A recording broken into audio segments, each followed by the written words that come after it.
That she's my hero. But she is, and her name's Gladys. Welcome to the stage, Gladys, please.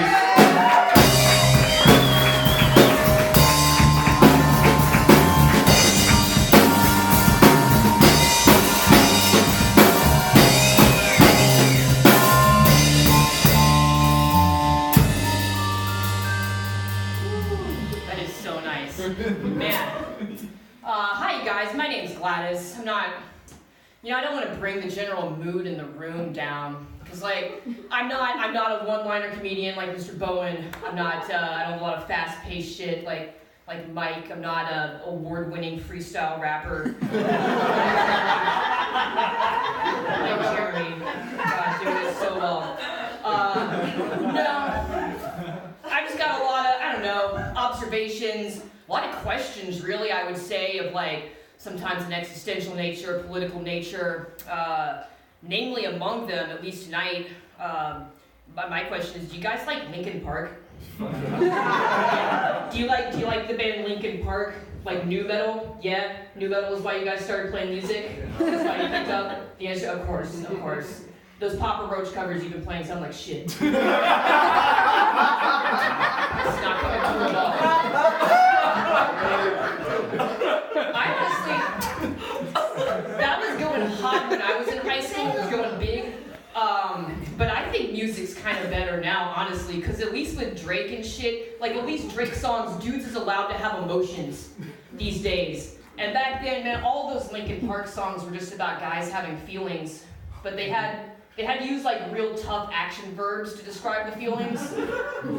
People were always crawling and falling, ripping, tearing, breaking Benjamin. If we looked up a list of Wikipedia nu metal band names, it'd be a good laugh. I had a good laugh in the car before this. I should have written them down. That's good stuff. Click, click, boom. Do you guys like Limp Bizkit? Yeah. If you were going to be any member of Limp Bizkit, and it was 1996, which one would you be? You'd be Fred Durst, right? Right? You'd probably be Fred Durst. You wouldn't want to be the drummer, because Fred Durst, he's got the face that everyone knows. He's getting the good restaurant tables. He's getting the pussy. That's who you want to be. What? It's not he was. He Austin, objectively was, I'm sure. There was someone, only the losers have to fuck the drummer. Nobody knows the drummer. Nobody knows the other members of the band. But then if it's now in the year of our Lord 2018, if you were the drummer for Limp Bizkit, you got that Limp Bizkit money, but nobody knows you were in Limp Bizkit. It's tight. That seems super tight I don't know. That's the best. That's the best you can be. Even if you were I wouldn't recognize any of them dudes, man. Even the guy with the contacts, if he wasn't wearing those contacts and doing that spooky bass posture, I wouldn't know who that was. And just be no, it's not me. Oh my God, real talk, you guys. I used to work on Beale Street in Memphis, which is a tourist kind of area, an open area. You can have open containers and shit. I worked at a Hard Rock Cafe, and right outside the Hard Rock Cafe, there was this lady that had a spray-on tattoo booth. A little kiosk. She would spray tattoos on people, and her husband was the lead singer of Survivor, the band that did Eye of the Tiger. He was the lead singer of Survivor. Do you know they sold that song in 1984 for $20,000? Oh. He has to work in his father-in-law's business with his name on his polo shirt. For real. No, and sometimes it only happened twice, but sometimes the stars would align to where there was a baseball stadium on the end of the street, and the guy would be at work, visiting his wife or coming out to drop something off, and they would play Eye of the Tiger, because it's like a baseball, they play it 4 times a night. They play it shitloads everywhere in America. It's being played all the time. And he was there, and you could totally hear the song coming out of the stadium. And to his credit, it only passed across his face for a second. Only 1 second. But in that second, oh man, 1,000 hells. 1,000 fucking hells. Don't ever sell your shit. Don't ever sell your intellectual property. It will fuck you up. So I'm not good at small talk, you guys. That Lincoln Park thing is my opener at parties. That's my icebreaker. That's what I'm talking to everybody about. I mean, I know nobody loves small talk. No one's like a huge fan of it. But my least favorite part about small talk is how all of the stuff that you find out in the beginning, in the very beginning of getting to know someone, like, oh, where are you from? Where'd you go to school? What do your parents do for a living? That shit is boring. It's really not information that I want. You know, I barely want to know that about my best friend. It rarely comes up. They definitely had to tell me I didn't ask. I wish small talk consisted of the juicy details that I wanted to know. Like the kind of stuff that would let me know if I was even going to be friends with this person. So that I didn't waste minutes, hours, who knows, months of my finite time on this earth. Like, I mean, right off the bat, small talk should be shit like, you know, who did you vote for? Did you vote? Do you keep bread in the refrigerator? That's indicative of a real mental issue. Do you think, you know, humanity's destined to live in outer space and achieve our destiny among the stars in a cyberpunk kind of way, like Mike was alluding to? Do you use a washcloth when you shower? Because I mean, this might be separating people too much, but honestly, I don't know. If you don't use a washcloth, I don't know if you've ever been clean. Honestly, and people think, oh, it's a loofah, but like, no, if you don't put that loofah in the washing machine every time, you're fucking up. You're fucking up. And you guys aren't gonna listen to me because my skin is fucked right now, but like, on the whole, seriously, washcloths. And you know, after we talk about stuff like that, after we get those important things out of the way, then we can move on to, you know, the other stuff, like how many brothers and sisters you have, or some boring shit like that. It would really streamline things, I think, if people just had to start off with the worst thing about themselves. That'd be dope. Like, the very worst, oh yeah, embarrassing stuff. Yeah, rude to waiters, or like, you know, killed a cat on purpose, or like, you found out someone thought the earth was flat, like legit real deal thought the earth was flat. There's tens of thousands of them in America. You know, you wouldn't have to take their opinion on anything after that. You have that time for you and your finite life. And it's just like, you know, first you tell me what shape you think the earth is, and then I will pretend to give a fuck how many brothers and sisters you have. And spoiler alert, might not never care. Might never care. So conversations are hard. I found myself staring into the abyss a lot lately. In the conversational sense, just the conversational abyss. Have you guys ever heard of the call of the abyss? Where like, it's a, you know, extremely human phenomenon. It's the phrase for like, if you're standing on top of a tall building, it's scary because part of your mind thinks about jumping off. Like even though you're not suicidal or anything, part of you is like, what if I just did it? And that's spooky. And it creeps you out. Or when you're in traffic and you think about how you can just jerk the wheel and cause mass destruction, but you don't, because, you know, you're a normal person. I've been having that in a conversational sense. Like when a convo's going pretty well, yeah, I do want to jerk the wheel on that. All conversations have a flow chart, and I'm very fully aware of where the arrows go and the things that I'm supposed to say, but that shit's boring. I know how that movie ends. I've seen that one, where everyone's just like smiling and nodding. What about the other one? And I guess I could give you like the real life example, the real actual life example, and it's a couple years old now at this point. But I was watching television with some friends, we were watching the news, and a story about some Scientologists came on.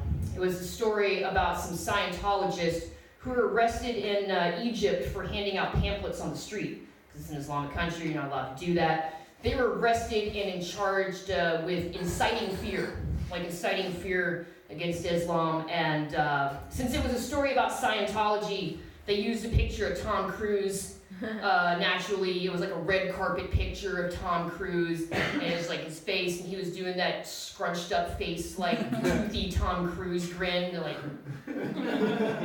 that one that he does. And I I took the opportunity, it was his face, it said like Scientologist inciting fear. I leaned over and like pointed to his big ass front teeth and I said, hey guys, more like incising fear, am I right? And that's only kind of a joke unless you're Richard, that's a full-fledged joke. That's gold. It was only kind of a good joke, so like, people laughed a little bit. But I couldn't even enjoy their brief moment of laughter because like even as they were laughing, immediately my brain couldn't start thinking like, oh, what, it'd really suck, it'd really make this suck. What if you just said that again?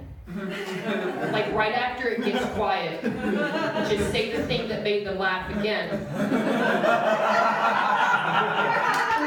And like if you said it a second time, like that first time you say it again, people are gonna give you a pass probably. They're gonna think you're excited, like they'll laugh a little bit too. Again, but like, what if you said it a third time? What if like immediately after it got quiet, it's like more like incising fear, am I right? Like, more like incising fear, am I right? More like incising fear, am I right? Man, that third time's weird. That one's gonna be strange, like people probably aren't gonna laugh this time and might like shoot each other a couple looks, but you'd survive that socially, I don't know, they wouldn't mention it to each other. But man, what if you said it like a fourth time? More like incising fear, am I right? Haha, more like it, like you said it 4 times. Boy, like that 4th time is just horrific. Like that's gonna be mega uncomfortable. Oh my God, no one's laughing now. The line that once brought such mild amusement, just bringing nothing but pain. People are looking at each other. They'll probably mention this later. Like, this is possibly the worst part of their day right now that you've said it like 4 times in a row. And, you say it like 5, 6, 7 times. That's gonna be like officially just like nutso. People are not gonna make eye contact with you at all. I assume they're probably gonna look down. People might try to physically get farther away from you or out of the room. But if you just press on into like 7, 8, 9, 10 times, they have to make eye contact so they can be sure you're not gonna stab them. Because that's fucking nuts. That's crazy. And beyond that, you gotta wonder, like, what's the maximum number of times you could say the same thing in a row before they just like put a straitjacket on you? How many times? Like, is it? Huh? I was thinking 31. I said test it. Test it. Every day of my life. You don't even. No. I would say 31 times, maybe. Like, sure, 31, like 32 times, definitely, right? Like, somebody comes and gets you after 32 times saying the same thing out loud. I fucking hope so. What if it's not? Oh my God, what if the number's like crazy higher, though? What if some people are on like time number 600,000 and we just think they're schizophrenic street people, but they just went for it one day? It could be you. It could be you. It could be any of us in this room. Just, let that barrier go. And, I'm still sitting in the room with my friends watching the news, and, like, I've been thinking about that. It takes at least half as long to think about it as it does to say it out loud. I thought about it so long to the point I was like, did I say it? Did I say it? Is that what happened? And that's why everyone's quiet. And then, someone notices I'm being quiet. I'm like, oh, hey, what are you thinking about? Nothing. Just like if things were different, I don't know how much time I have left, Jeremy, but I'm gonna assume it's like 2 minutes. I don't know if that's something that's related. That happens to everyone, right? That's the thought process everyone has. Like, what's the worst thing? What if I said it a bunch, right? I'm trying to make more relatable humor. I really think I need like relatable jokes. That was an attempt at one. I think that real relatable humor is what will skyrocket me to the top. Okay, here's one I'm trying out. Dude, you guys just kind of like weirded out by fabric shower curtains? Like, it's kind of an auntie thing. Like, I know that there's a plastic one underneath. I know that there's like a plastic one and then the fabric one. What the fuck? Like, this is the bathroom. It's not for fabric. This is a fabric place. Are they showing off? Like, how gingerly are they showering? There's a lot of water flying around when I do it. I don't... Okay, here's another, probably pretty relatable. Have you guys ever been driving down the highway and you see a sign on the side of the road that says it's Memorial Highway? Like, oh, this is the Officer John A. Garcia Memorial Highway. And then you have to high-five yourself because a cop is dead. Oh my. Yeah. I mean, I don't, I'm not even afraid of these cops. They were already dead when I met them. Real go-getters.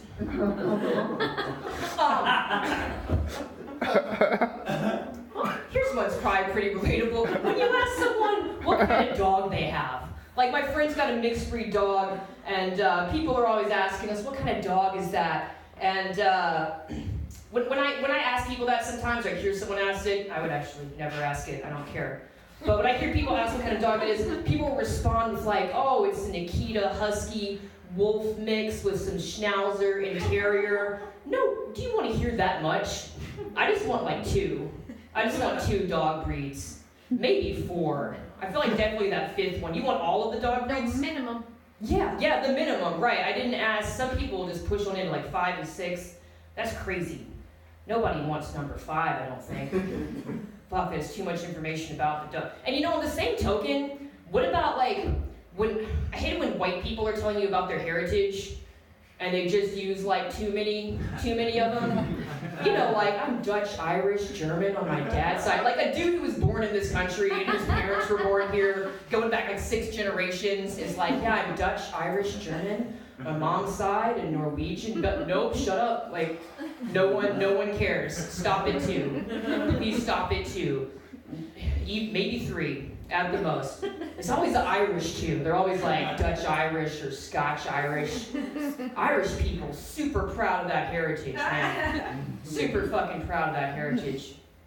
Always with the praise. You guys remember when Irish people were considered like kind of a subspecies, like a different race of people, like not even white people, but just like a substandard race? Yeah, we should get back to that. We should bring that shit back. That was hot. Then they would stop telling me about it. It would be tight. We were slaves. All right, I think that's all the time I have. Thank you. Gladys, everyone! Gladys, there are no warnings of time at Junk Island. You can stay up here as long as you like, or whatever you want to do. Guys, are you guys